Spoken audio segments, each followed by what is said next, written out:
Assalamu alaikum, new class alert. Join us every Saturday and Sunday at 9 p.m. Central for the Articles of Belief by Muhammad S. Adli, right here on Sunnahfollowers. Ina alhamdulillah, wa salat, wa salam ala wa rasulullah. Welcome to our new class. This will be the premiere of our series entitled The Articles of Belief. The Articles of Belief, and this is based on the book that's written by Sheikh Muhammad Saeed Atli. And inshallah, everyone should now have a copy of this book. For those of you who do not yet have the book, you want to go to lailanasheeba.com. The book is all together just $10, $5 for the book and $5 for shipping. And we will be focusing on this book for the next month, inshallah, or two. And this book goes hand in hand with our 6 o'clock class, because the 6 o'clock class every day focuses on Wala Wal Bara, which is the second part of the Shahada, the testimony of faith, which is speaks about allegiance to Allah, allegiance to the Prophet, sallallahu alaihi wasallam, and allegiance to the religion and the Muslims. Well, this class will reiterate the first part of the Shahada, which is the La ilaha illallah. What does it mean when we say that we believe in Allah? What are we testifying to? Well, we're testifying to believe that Allah is the only one worthy of worship. But that's not the only thing. We're also testifying and pledging that we believe everything that Allah commanded us to believe. We believe in his books, his prophets, his angels, predestiny, and even the day of judgment and the resurrection. We're also testifying that we believe in everything he's told us of the unseen, even though we can't see it.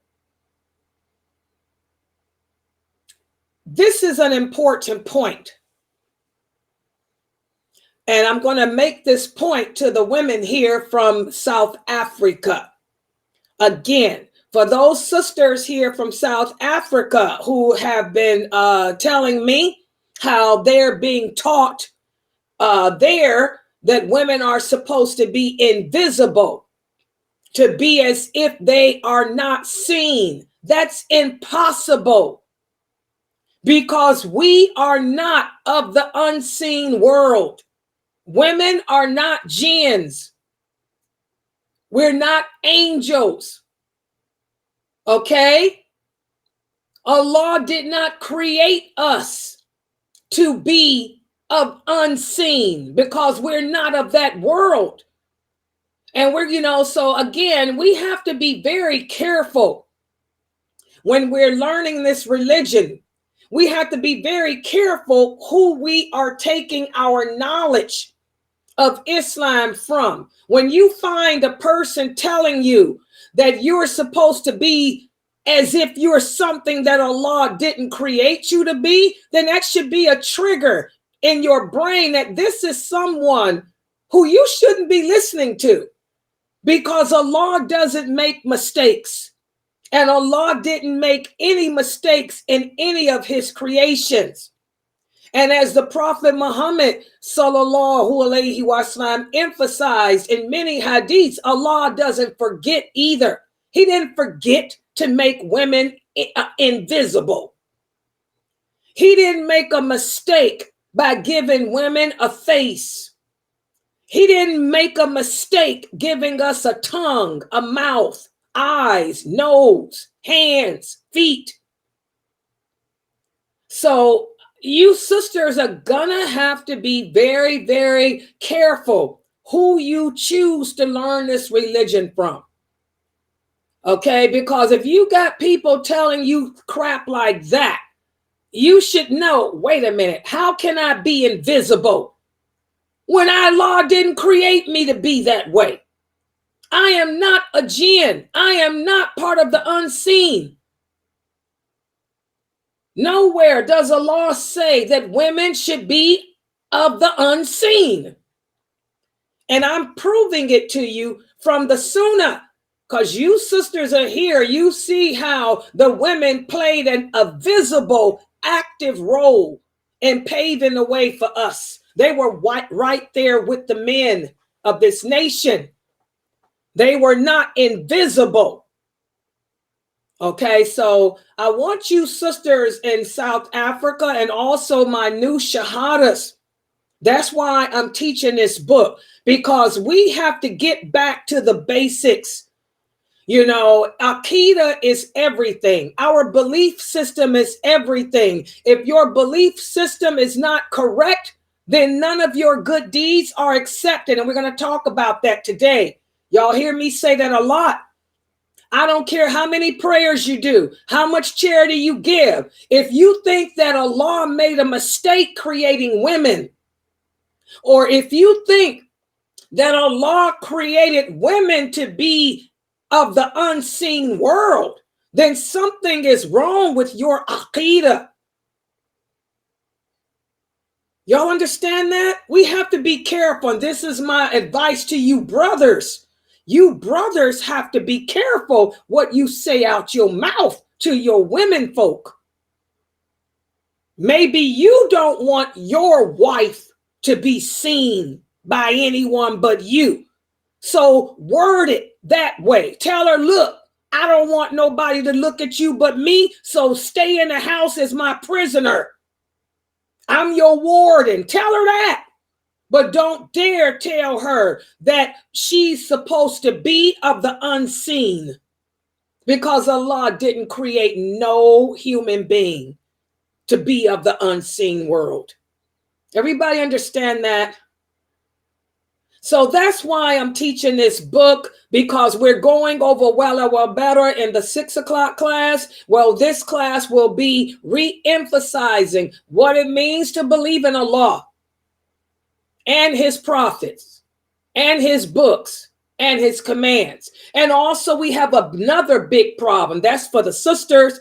Another big problem. We got some brothers here. I've lost a brother who I really liked having come here to learn. But he stopped coming because he got upset because I told him, well, I didn't tell him. I read the verses of the Quran to him where Allah says that the Christians are not Muslims. They're unbelievers. They're kafirs. He got angry because I used the K word. That's what kafir means. Kafir is an Arabic word that means unbeliever in English. It's not a bad word. It's just language. Allah says anyone who is upon a belief system other than Islam is a kafir, is a non-believer. And Allah says none of their deeds will be accepted.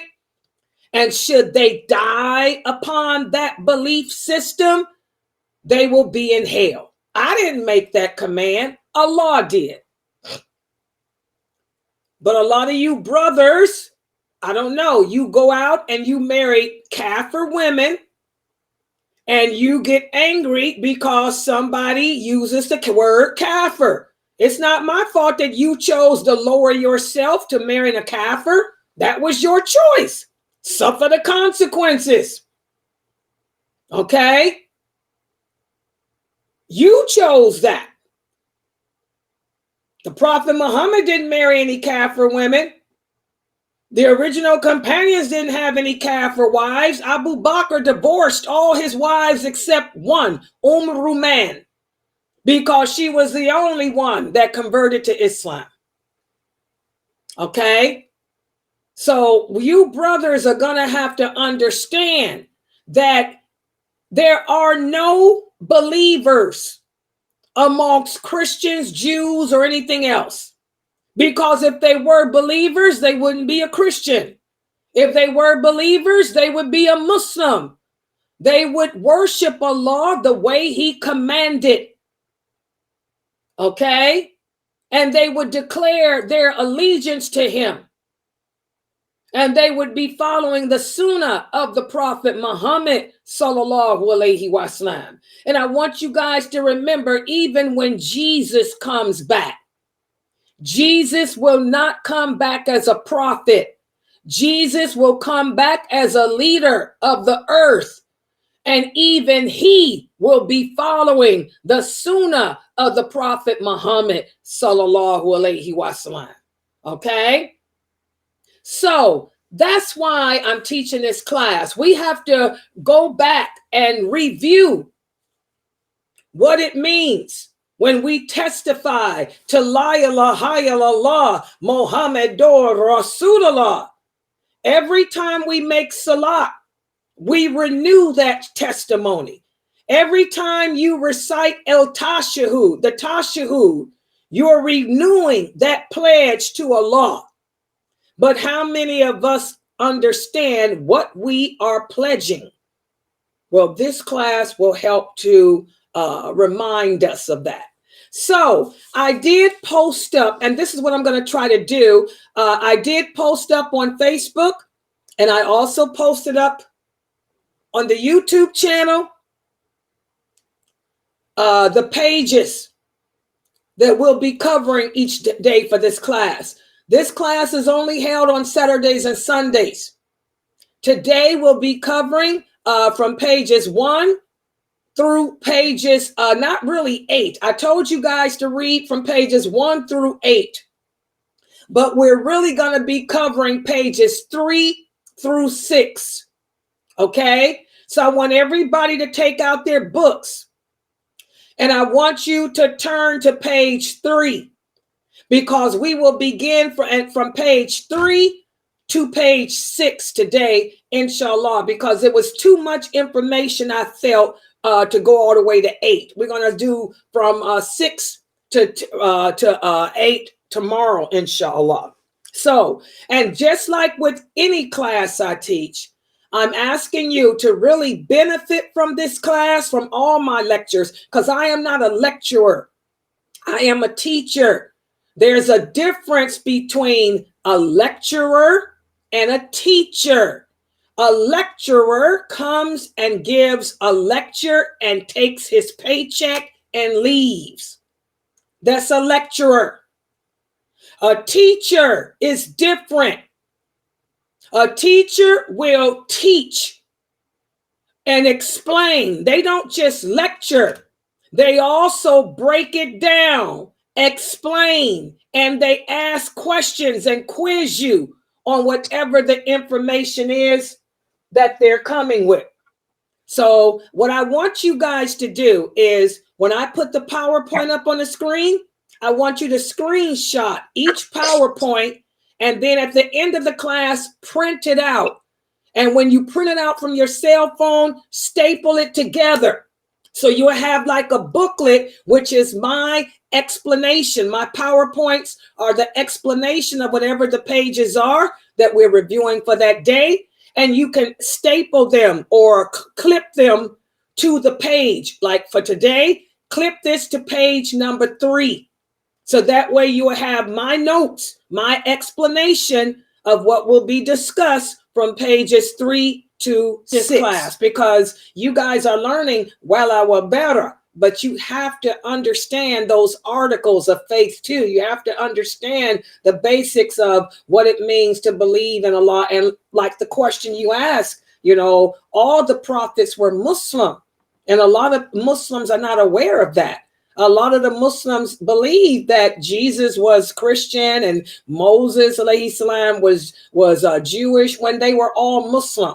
But we're going to cover all of that, okay? And inshallah, this will help you. But let's put the PowerPoint up. And by the way, before I put it up, the sisters on, what is this? Zoom. I'm getting ready to share you all to Twitch again.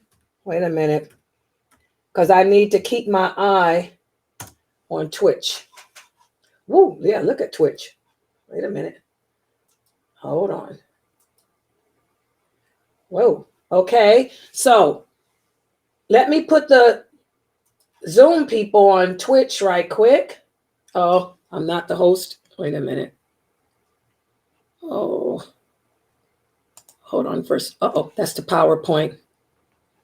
Where's Zoom? This Zoom? Okay, hold on. People, and where's the other Layla at? Okay, give it co-host. Okay. Oh, now let me go back to this. Okay, let me put you guys on. Try it again. Twitch. Okay, there's Twitch. All right. Is that screen big enough for y'all? Is it full screen on Twitch? Okay, y'all can see that in Zoom, inshallah. And let me share. Oh, I'm sorry. Hold on, guys. The sister said I didn't share. I didn't? Oh, okay. Give me a second. Let me take this off of this and put it on my PowerPoint for everyone.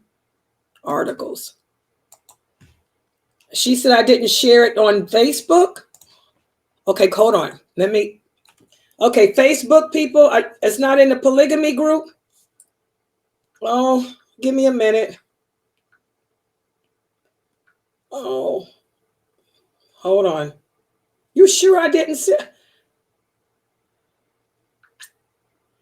Oh, it's got 3.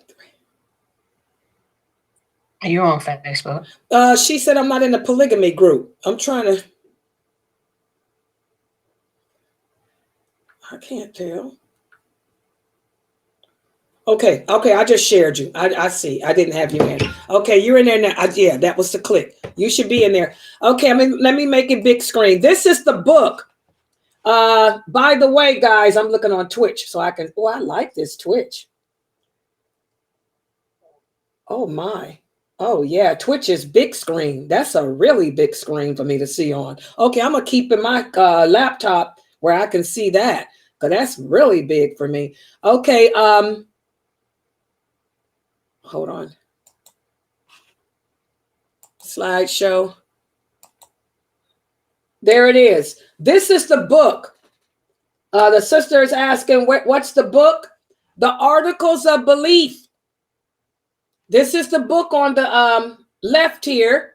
It's written by Sheikh Muhammad Saeed Atli, and this is where you get it. Go to www. I want all of you to, especially the new shahadas, you need this book, because this book helps to explain what those articles of belief entail. So you go to www.atlionline.com. There's the address. And this is the book. Type in search, the Articles of Belief. Okay, the book is only $5. And with the shipping, it's only $10. And today, we're covering pages 1 through 8, but in reality, pages 3 through 6.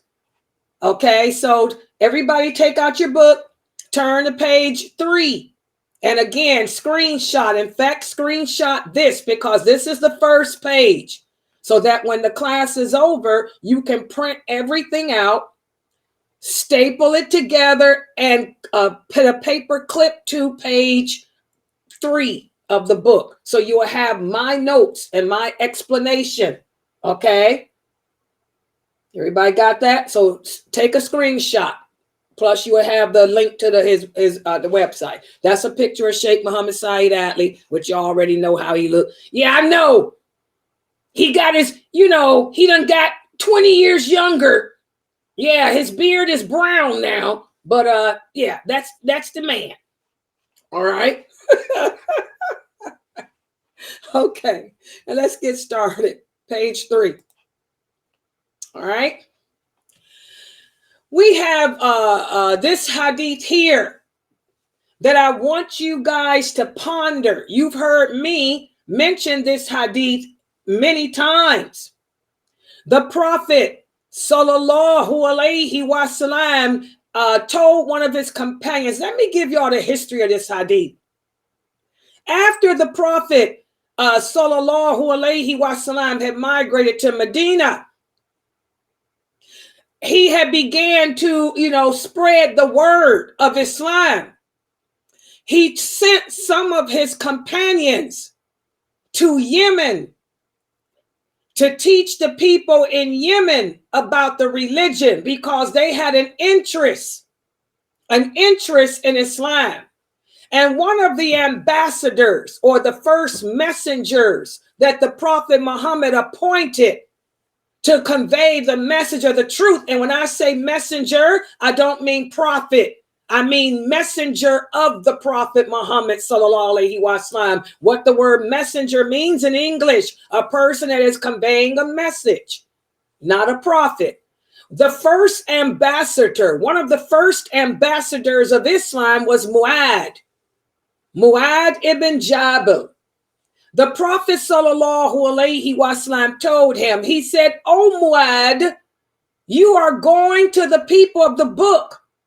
Let the first thing be that you invite them to la ilaha illallah. And if they accept this, then tell them that Allah has made prayer obligatory upon them 5 times a day." So this is a hadith that's letting us know that whenever we're giving dawah to the people, whenever we're teaching people about this way of life, we begin with letting them know what la ilaha illallah Muhammadur Rasulullah is. This is the way of the Prophet sallallahu alaihi wasallam. And once the people understand what la ilaha illallah Muhammadur Rasulullah sallallahu alaihi wasallam means, then we teach them about the prayer. And after they understand that, then we tell them of the fasting. And then we tell them of zakat, in stages, as you can see. We don't go and give dawah by engaging in debates with leaders of different churches and organizations. That's not the way of the Prophet sallallahu alaihi wasallam. And unfortunately, what Sheikh Atlee put in his book is, unfortunately, this is what a lot of the people are doing today. Instead of the Muslims today following the way of the Prophet and telling the people what la ilaha illallah entails, they're busy arguing and debating the religion with the Christians. You go to any city in America, you go to downtown, you're going to find Muslims sitting with tables on the middle of the street, arguing, debating with the non-Muslims, calling themselves giving dawah. You're not giving dawah, because if dawah is an action of worship, and all acts of worship must be done the way Allah commanded. We talked about that in our Wala Wal Bara class. When it comes to all actions of worship, they must be done the way Allah commanded. He did not command us to debate. He did not command us to argue. He did not command us to organize rallies to protest drug abuse.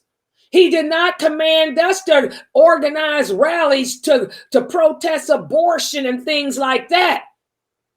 Instead, he commanded us to call the people. Let the first thing be that you invite them to la ilaha illallah. This is the most serious issue, as we've been speaking about in our 6 o'clock class. Aqidah, aqidah, aqidah, your belief system. Does everybody understand that? If your belief system is not correct, then none of your deeds are accepted. None of your deeds are accepted. We talked about the hadith of the bankrupt man. You don't want to be the bankrupt person on the day of judgment who stands before Allah with none of your deeds accepted because your belief system was not correct. And the worst kind of sin that any of us can commit is associating partners with Allah. And this is what Sheikh Atlee speaks about in the beginning of this book. This is page 3. He goes into speaking about what associating partners with Allah entails. Listen to what Allah says in the interpretation of the meaning. And indeed, it has been revealed to you, O Muhammad, as it was to those messengers who came before you. You see that? For the sister, all the prophets of Allah came with the same message. All the prophets of Allah were of the same religion. All the prophets of Allah lived their lives submitting to Allah. They were Muslim. That's what Muslim means. A person who submits to Allah. Their religion was Islam, which means total submission to Allah. Allah is telling us that right here in this verse. If you join others in worship with Allah, then surely all your deeds will be in vain. And you will be amongst the losers. I want all of you to take a screenshot of this. There was a brother that used to come here. Y'all remember, brother, he stopped coming 2 weeks ago because he didn't believe in this. He told me that he believed you can be Christian and go to paradise. He was upset because his wife, he said, is a Christian and she believes she's a believer. And I told him that contradicts what Allah says. Look at this. Allah says, if you join others in worship with him, then all your deeds will be in vain. That means you're going to be the bankrupt man. There's the dalil. You're going to be that bankrupt person. This is why it is so important to check your belief system. And this is why here at Sunnahfollowers, you hear Dr. Jamali say it all the time. You hear Dr. Asim say it. You hear Sheikh Atlee say it. You heard Sheikh Morsi say it yesterday. Aqidah, Aqidah, Aqidah is everything here. We specialize in Aqidah and then the Sunnah and Sirah at this website. Okay? Sister Layla. Huh? They said, can you take the sign down so they can screenshot? Why come they can't screenshot? It's still, everything's there. I want to have a Sunnah follower thing on there. Is that in the way of it's not in the way of y'all's type, is it? What does it look like when they do it? Yeah, it's up there. It's going to be in the way? Wait a minute, hold on. If I do this, it's going to mess up my PowerPoint. Wait a minute. Okay, hold on for a minute. Okay, hold on. Okay, hold on for a minute, guys. Is it coming? Is that off now? Wait a minute. Let's make sure I'm not. Okay. Hopefully. It's on. Okay. Yes, it's on. All right, guys. Okay, so there it is. That's the evidence. You know, if you join others in worship with Allah, then none of your good deeds mean anything. And this is also the dalil for the person that asked me about Mother Teresa. Remember, I told you guys, Mother Teresa was a kafir. She was not a believer. She was a Catholic, the worst type of kafir. She was a Catholic, and Catholics worship idols. She prayed to the Virgin Mary. I don't care how many orphans she helped. It doesn't matter how many poor she helped. As Allah said, if you join others in worship with him, surely all your deeds will be in vain. So Mother Teresa, I'm sorry, guys. I didn't make the law. Allah did. And she knew about Islam because she rode in a circle with many Muslims. She went to many Muslim countries. 2, she was on a dawah wagon with a lot of Muslims. All right. So we have to be careful attributing people who die upon something other than la ilaha illallah as being believers. And this is what, oh, I got to go back to this. Hold on. What page am I on? Okay, wait a minute. And this is what Sheikh Atlee emphasizes here. He says we must bring Islam to the people. We must call the people to the correct belief system. And by the way, what does the Arabic word aqidah mean? I tell you, it means belief system. So for the new shahadas, whenever you read a book and you see this word aqidah, it means belief system. We have to bring Islam to the people. And what does Islam mean? Islam means total submission to Allah. So we have to bring total submission to Allah to the people and call them to the correct belief system. We have to bring them to la ilaha illallah. We have to make the people aware of who their master and ruler is. It's not Jesus, alayhi salam. It's not the Prophet Muhammad, sallallahu alayhi wa sallam. It ain't Mother Teresa. It's not Mary. It's Allah. We have to teach the people about Allah. He is the one who guides. He is the one who legislates. And by the way, for you new shahadas, this should have been discussed before you even took your shahada.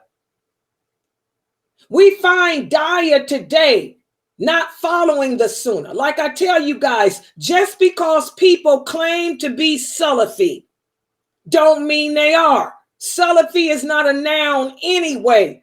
It's a verb. Just because people claim to be upon the Sunnah of the Prophet sallallahu alaihi wasallam doesn't mean that they are. Talk is cheap. In Islam, your actions speak. The Prophet sallallahu alaihi wasallam said, whatever is in the heart will show through the limbs, through your actions.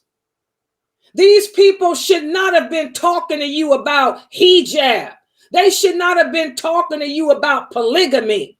They should not have been talking to you about that stuff. Instead, they should have done what the Prophet commanded Mu'adh to do. Tell them about Allah. They should have been telling you what it means to believe in Allah. They should have been breaking down that shahada the way I do. This is what we need to bring to the society, the proper belief in Allah, not all that other stuff. If we began with the proper belief in Allah, then everything else would fall into place. Because once a person truly believes la ilaha illallah, then he will submit. He will submit to the rest. Listen to what the Prophet sallallahu alayhi wasallam said, and I want you brothers who have chosen to marry Kafir women. I have about 3 of you in here. For you 3 brothers who have chosen to marry Kafir women, let's forget about whether or not your marriage is valid. Most likely it ain't. But anyway, that's another question for another day. Listen to what the Prophet sallallahu alaihi wasallam said. He said, whoever among the Christians and the Jews who hears of me but does not affirm his belief in what I brought, and who dies in that state will be amongst the people of hell. So where's the brother who wanted to debate with me 3 weeks ago about his Kafir wife? Where's the brother that said that I was a sinful woman because I was telling you guys that any Christian who doesn't convert will be in hell? Here's the dalil. Look at the source. Look at the source. Didn't I tell y'all it was Sahih Muslim? There it is. This is why we can't make statements like that my Christian wife is going to be in paradise. Your Christian wife knows about Islam because she's married to you, but she don't believe in what you believe in. She doesn't believe in what the Prophet ﷺ came with. And if she don't convert, she's going to be in hell. She ain't going to be in paradise. You're crazy. Okay? This is clear. I keep telling you guys, Islam, what makes our way of life so great is because it's clear. Allah doesn't speak in riddles. And he sent our Prophet Muhammad ﷺ to be a guide. The Prophet Muhammad completed the mission of Jesus. Jesus didn't complete his mission. Moses didn't complete his mission either. Abraham didn't complete his either. The Prophet Muhammad ﷺ completed not only his own mission, but the mission of every messenger and prophet that came before him. That's why I tell you, yes, Jesus will always be a prophet of Allah. We all know that. But he's not coming back here as no prophet, meaning he ain't coming back here to teach about a new way of life, a new religion. He's coming back to reaffirm what the Prophet Muhammad ﷺ came with. Just like the hadith, when Umar radiallahu anha found the Torah and he was reading it, and he kept following the Prophet Muhammad saying, listen to this, listen to this. The Prophet got angry. He said, Umar, don't you know? If Moses were here today, he'd have no choice but to follow me and my sunnah. That hadith is authentic too. It's in Bukhari and Muslim.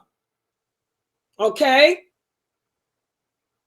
We're not teaching you out the crack of our mouths here at Sunnah Followers. Everything that we're teaching you guys is based on hadith, authentic hadith, and Quran. We're not making this stuff up. And why do I use PowerPoint? I use PowerPoint so you can see it with your own two eyes. You can see I ain't making it up. You can see Sheikh Atlee didn't make it up. We give you the source. We always give you the source. Subhanallah. All right. There are some Muslims amongst us, and this is what I like. I like how Sheikh Atlee goes into detail about this issue here. He said there are some Muslims amongst us that will say that the people of the book are our brothers. How many of you have heard that? How many of you have went to a mosque and you've heard your imam refer to the Christians and Jews as being his brothers? There was a famous speaker that used to speak here on Sunnah Followers over 20 years ago. Very famous. We ended up kicking him out of here. I didn't kick him out. Sheikh Atlee kicked him out, and Sheikh Morsi, very famous speaker, used to be a Christian, and he converted to Islam. He made many mistakes, but the mistake that caused him to get kicked out of here was he kept referring to the Jews and Christians as being our brothers. He kept referring to them as praying to the same God that we pray to. Sheikh Atlee and Sheikh Morsi said, that's enough, Layla, get him out of here. And then when we got him out of here, Jamali okayed it too, because we had Jamali here back then too. Jamali asked, what happened to so-and-so? I told him Sheikh Atlee and Sheikh Morsi told me to kick him out. He said, good riddance, because we can't do this. We can't refer to them as being our brothers in faith. How can they be our brothers in faith? They're not going to paradise. Allah established brotherhood amongst the Muslims, not amongst the Jews and Christians. Listen to what Allah says in the interpretation of the meaning. The believers are nothing else than brothers in Islamic religion.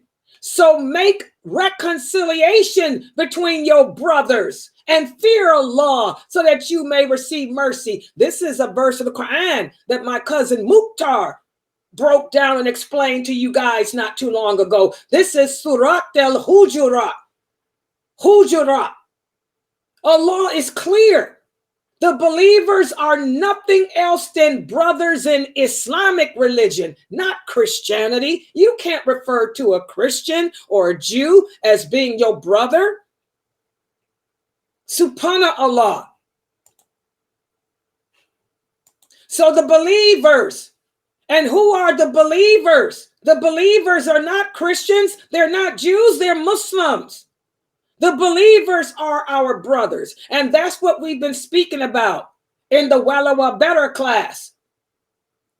Our allegiance, when we testify, as Dr. Jamali said, to La ilaha illallah, Muhammadur Rasulullah, we're also pledging allegiance to Allah, allegiance to the Prophet Muhammad sallallahu alaihi wasallam, and allegiance to the believers, no matter where they are in the world. The black man is not my brother. The Arab is not my brother. The white man is not my brother. The Spanish man is not my brother. Your brother and sister are the Muslims, whoever they are, whatever color they are. Subhanallah, I tell you guys all the time, when I did my DNA test 3 years ago, it was so shocking for me to find out that I got 30%, basically I can summarize it to 30% Viking, 30% Arabic, and the rest is all from every country in Africa, and I got 1% Chinese, and everything except Native American. That's what's weird. I have no Native American blood in me at all.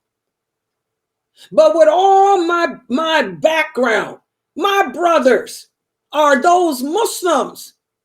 Anyone who declares La ilaha illallah, it doesn't matter if they're from Africa, if they're from Norway, if they're from China, if they're from Bangladesh, anyone that declares La ilaha illallah, Muhammadur Rasulullah is my brother and sister in Islam.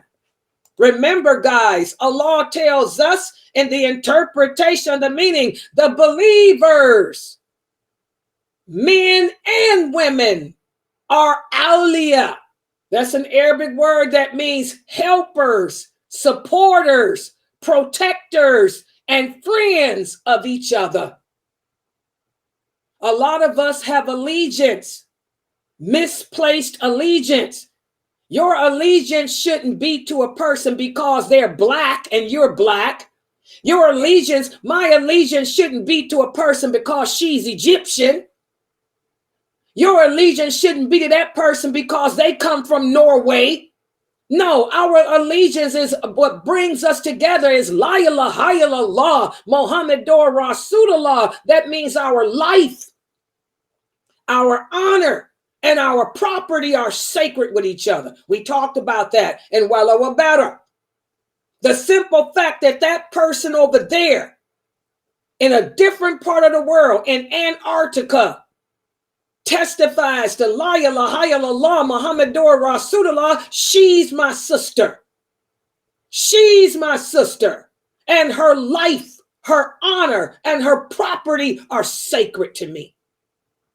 We're helpers, supporters, friends, and protectors of each other. You hurt her, I'm going to come and defend her.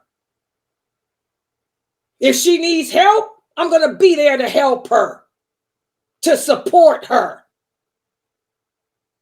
Your spiritual ties, as the Prophet Muhammad sallallahu alaihi wasallam said in another authentic hadith, what's the source? What's the source? Sahih Muslim. Your spiritual ties are stronger than your blood ties. Y'all understand that?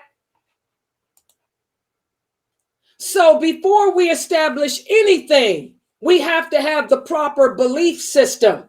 And that belief system should first entail believing in Allah, and then believing in all the articles that he commands us to believe in. Listen to what Allah says in the interpretation of the meaning. Know, therefore, that there is no God but Allah. So ask forgiveness for your faults. Subhanallah. Subhanallah. This is what they should have taught you. Whoever gave you sisters shahada, they should have went over all of this that I'm going over with you today, and what I go over every day at 6. That should have been what they should have been teaching you, not polygamy, because that's what most of you sisters are into. They told you that you got to marry and be a part of 4 wives and live in the same house, which ain't even true.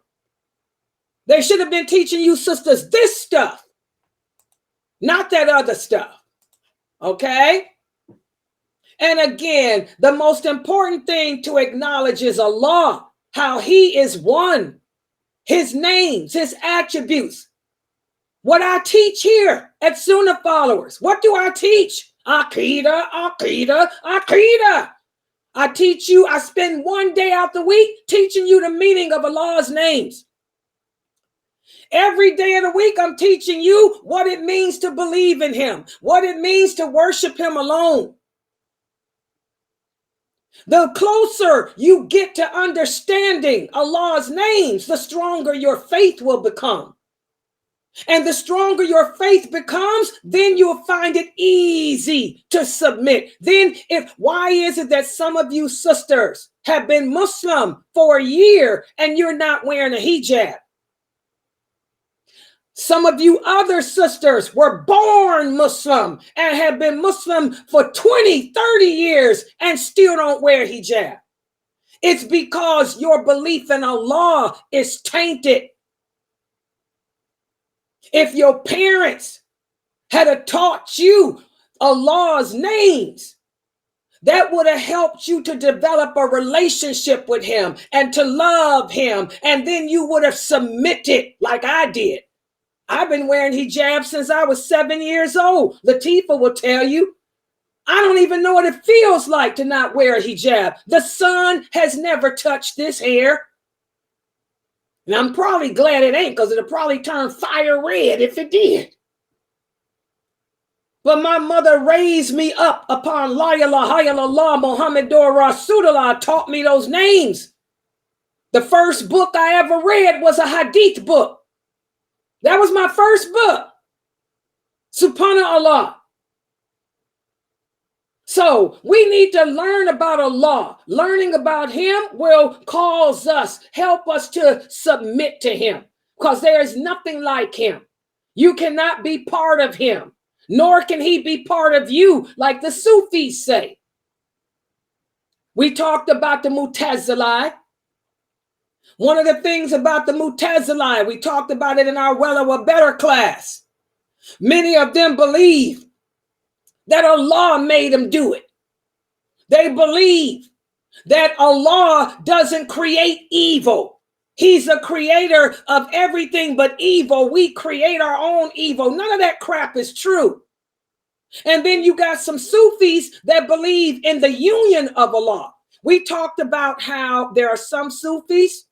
We had a couple of sisters come in here and tell us about how their imam said, when you reach a certain level of understanding of Aqidah, you don't have to pray anymore. Remember that? Remember, we had a sister last Ramadan say that the imam of her mosque told her, well, since you go to Sister Layla's classes, you don't have to pray or fast because you're on a higher level in your understanding of Aqidah. Astaghfirullah. I'd never heard anything like that before. I had to call Sheikh Morsi on that. I said, what is this stuff? Sufism. They believe in the union with Allah. We don't have this crap in Islam. Okay? So it's important, guys, for us to learn what it means to believe in Allah, because so many of us fall short in that. Listen to what Allah says in the interpretation of the meaning. Have you seen him who takes his low desires as his God? This is another way of associating partners with Allah. Some of us put our imams, our sheikh, our love for sex, our love for alcohol, our love for drugs, subhanAllah, you brothers. A lot of you brothers tell me that you can't stop smoking weed. Why not? Why not? Have you seen the brother who takes his desires as his God? Is that what you brothers are doing? You've now made marijuana your God? Your love for marijuana is greater than your love for Allah? SubhanAllah. I want y'all to think about that. Anytime we deliberately and knowingly and intentionally disobey Allah to please ourselves, this is shirk. This is associating partners with Allah. Everybody understand that? As Muslims, we don't put our love for anything over him. Not your love for your husband, your wife, not your love for yourself, your children, your parents. Allah is first. Then comes his prophet, sallallahu alaihi wasallam. Then you love yourself. Because as the prophet said, how can you save your soul from the hellfire if you don't love yourself? SubhanAllah. As Muslims, our knowledge comes from Allah through the Quran. And our guidance comes from the Prophet Muhammad sallallahu alaihi wasallam through the hadiths, which are his examples. We believe what the Prophet Muhammad believed, sallallahu alaihi wasallam. And when it comes to understanding, our understanding should be like what those companions had. That's why we don't teach madhabs here. I'm going to teach Islam in its truthfulness, based on the Quran and the authentic hadith, with the understanding of those companions, because Allah tells us the best of this nation were those who were with the Prophet, and then those that came after them and those who came after them. So if there's an issue that we don't understand, you're not going to see us going to a fatwa. We're going to look to see what those original companions had to say about it. What did the companions say about a woman covering their face? What did the companions say about makeup? What did the companions say about intoxicants? That's the correct belief system, guys. Everybody understand that? And make sure y'all screenshot this. Take a screenshot.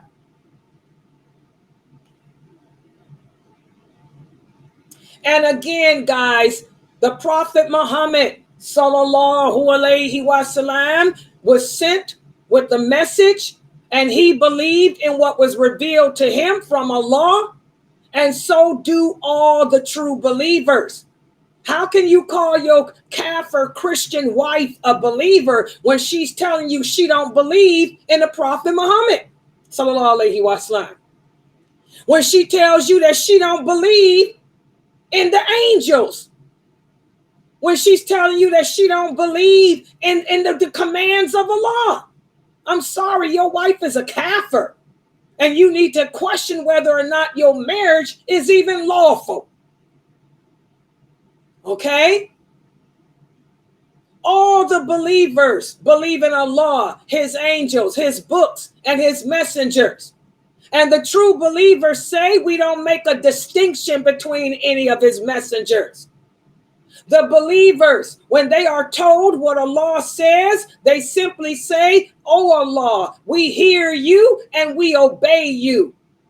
Oh Allah, we seek your forgiveness, and to you is the final destination." Look how many Muslims today are questioning Allah.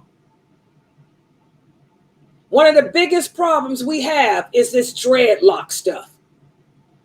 God, I don't understand how you Muslim women and men can get it twisted. The Prophet Muhammad sallallahu alaihi wasallam is clear. He said anyone who has hair must comb it, oil it, brush it, wash it on a regular basis. He said, don't walk around with your hair knotted over your head looking like the jinn. He said the jinn wear their hair in knots.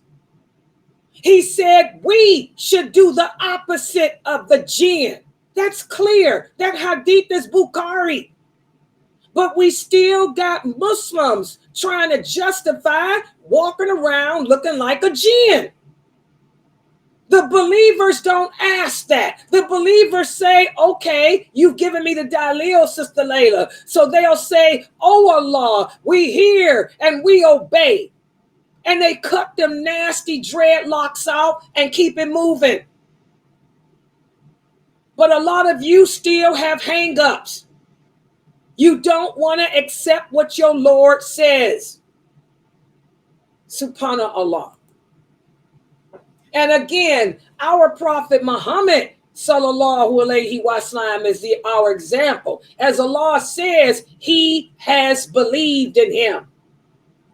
And so do the believers. So did those companions. So again, our teacher and example is the Prophet Muhammad sallallahu alaihi wasallam. He's the life coach. I get so sick and tired of these Muslims today referring to themselves as being a life coach. How can you be my life coach? You are nobody. You're just a peon peasant. The life coach of the believer is the Prophet Muhammad sallallahu alaihi wasallam. He's my life coach.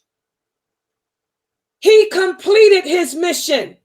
He taught me how to handle myself in good times and bad times, how to clean myself, how to even wipe myself after answering the call of nature, what to do with a menses, what to do as a wife, a mother. My life coach is the Prophet Muhammad, and his companions, they are my mentors. If I need a mentor, I'll go and choose Aisha radiallahu anha. I'll choose Salama radiallahu anha. I'll choose Atika radiallahu anha. I don't need no mentoring or no life coaching from nobody here today. Because Allah is clear. The best of this nation were those originals and those first 3 generations. And we got enough of them. There were thousands of companions, guys. There were thousands of companions. There's enough of them to make your hero, rather than choosing these backward Muslims of today. And again, the Prophet sallallahu alaihi wasallam said, the best of the people are those in his century, and then those that came after them and those after them. So do you think someone hundreds of years after the companions would know more than they do? This is a problem with the Muslim youth today. You brothers, you're busy fighting with each other. My sheikh, taking fatwa. My sheikh said this. Who is your sheikh? You think your sheikh knows more than Aisha knew? You think your sheikh knows more than what Ibn Umar knew? Subhanallah, our belief system is based on the teachings of Allah and his Prophet sallallahu alaihi wasallam and the understanding of those companions. We have this famous hadith by Umar radiallahu anha. He said one day while we were sitting with the Prophet sallallahu alaihi wasallam, a man approached us dressed in white clothing. He had dark black hair, and he didn't look like he was a traveler. And none of us knew who he was. He sat before the people. He sat in front of the Prophet, sallallahu alaihi wasallam, and rested his knees against his. And he put his hands on the Prophet's thigh and he said, tell me about faith. And the Prophet sallallahu alaihi wasallam said, faith is to believe in Allah, to believe in his angels, to believe in his books, his messengers, and the last day, and to believe in the divine destiny, both the good and the bad. And then the man said, you have told the truth. Subhanallah. As you guys should know, because this is a famous hadith. This was the hadith of Jibril. This was the angel Jibril, alayhi salam. And who was Jibril? He was the teacher. He was the teacher of the Prophet Muhammad, sallallahu alayhi wasallam, who had come to teach the Prophet, to quiz him on what he had taught him previously, to see if he understood what faith was. That's why I always quiz you. Like I said, the difference between a lecturer and a teacher. A lecturer comes and gives a lecture, gets his paycheck, adios, that's it. A teacher is different. A teacher is going to lecture, break it down, answer questions, and then come back and quiz you to see if you got it right. How many of you have teachers? Every Muslim on this planet should have a teacher, because seeking knowledge is an obligation that Allah imposed upon each and every one of us. I should be able to go to any one of you and say, who's your teacher? If anybody came to me, Layla, who's your teacher? Sheikh Morsi. My other two teachers are dead, but Sheikh Morsi is still here. You know, who's your teacher? You cannot teach yourself this deen, and that's the problem. Muslims today think that all they got to do, pick up a book and start reading, and now you know the religion. Then we got other Muslims who are so uneducated, they think that all they got to do is go get married. And they think because I got married, now 50% of the knowledge of Islam is going to fall down on me. Boy, how stupid. That hadith has nothing to do with that. That hadith ain't talking nothing about that. But that's how twisted we are. You can't teach yourself this deen. The Prophet Muhammad didn't teach himself. He learned from Jibril, alayhi salam. So I'm going to stop right here for today. This serves as the introduction to what we're going to be speaking about for the next few months. Again, this class, I'm going to hold it every Saturday and Sunday. And this class goes hand in hand with what I teach every other day of the week, which is Wala Wal Bara. This is the aqidah of the believer. This is our Islamic creed that we need to know. This is the stuff we need to know to get through the questioning of the grave. This is the stuff we need to know on the day of judgment. You ain't got to know nothing about that polygamy and politics and crap, but you got to know this stuff. If you don't know this stuff, nothing else is accepted. All right, so we're going to stop right here. Subhanakallahumma wa bihamdik.